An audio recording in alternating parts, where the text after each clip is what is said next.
दोस्तों, एक प्यारा सा घर हर किसी का सपना होता है। यह हमारा मान सम्मान, हमारे आत्मविश्वास से जुड़ा होता है। पर घर बनाना हमारे जीवन का सबसे बड़ा इन्वेस्टमेंट भी होता है।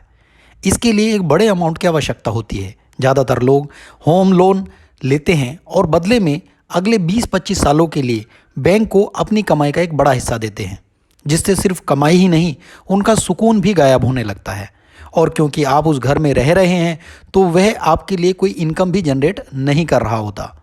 ज़्यादातर केसेस में 20 साल में अगर होम लोन आपने लिया हुआ है, तो आपको लगभग दुगना अमाउंट ही बैंक को वापस देना होता है।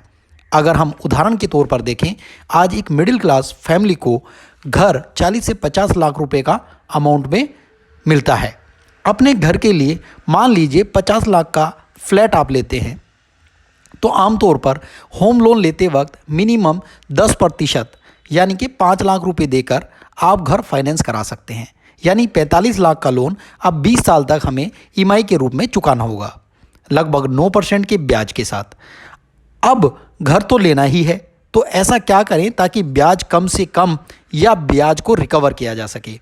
उसका सबसे बेस्ट तरीका है, जिस दिन लोन की ईएमआई शुरू करें उसी दिन हमें अपनी ईएमआई का 1% सिप में इन्वेस्ट करना शुरू कर देना चाहिए।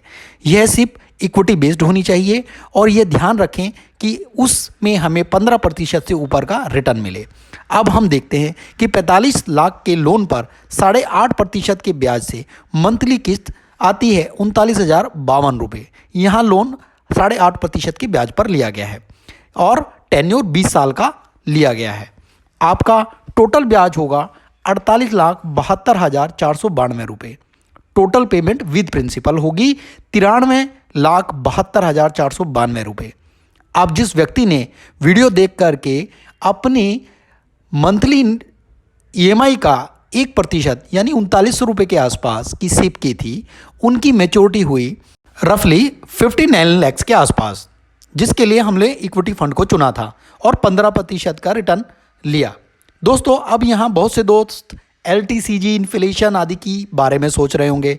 अगर हम LTCG निकाल भी दें, तब भी हमारे पास अच्छा खासा अमाउंट रिकवर हो गया है। लगभग 44,78,000 रुपये के आसपास हमें मिल जाएगा, जो कोई घाटे का सौदा नहीं है।